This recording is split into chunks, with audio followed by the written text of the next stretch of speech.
Depuis plusieurs mois déjà, les agents de la télévision publique, Gabon Première, et membres du SUPROCOM, syndicat national des professionnels de la communication, sont en rogne.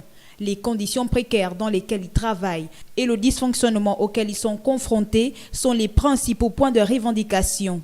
Face à la nonchalance de leur tutelle, un préavis de grève de 8 jours avait été déposé sur la table de leur supérieur hiérarchique en attendant les négociations avec le ministère de la Communication. Édifier la base des différentes approches avec la direction a été le but de cette assemblée générale tenue ce jour dans le hall de la maison Georges Rawiri. L'assemblée générale de ce lundi 16 avril 2018 était destinée à rendre compte à la base de toutes les actions qui ont été menées la semaine dernière. À savoir que nous avons obtenu 2 rencontres avec la direction générale de Gabon Télévision pour, dans un premier temps, lui notifier la pertinence des revendications qui sont contenues dans le cahier de charge qui est à l'origine du préavis de grève qui a été déposé au cabinet du ministre d'État. La deuxième chose, c'était de concevoir l'idée du service minimum sur les antennes des médias publics en cas de grève.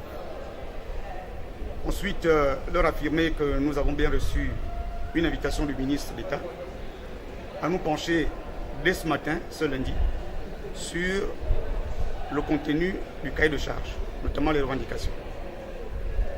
Nous avons enfin déploré le climat.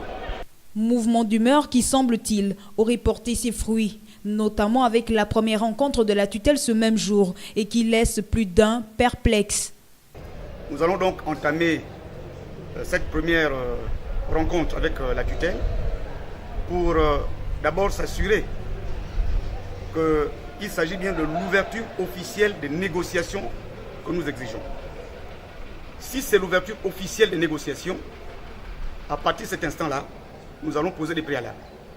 Des rumeurs inquiétantes circuleraient à cet effet au sein de cette maison médiatique portant sur des intimidations à l'endroit des syndicalistes qui, au dire du premier vice-président du SUPROCOM, Ndiembi Doukaga, ne se laisseront pas mollir face aux dites menaces.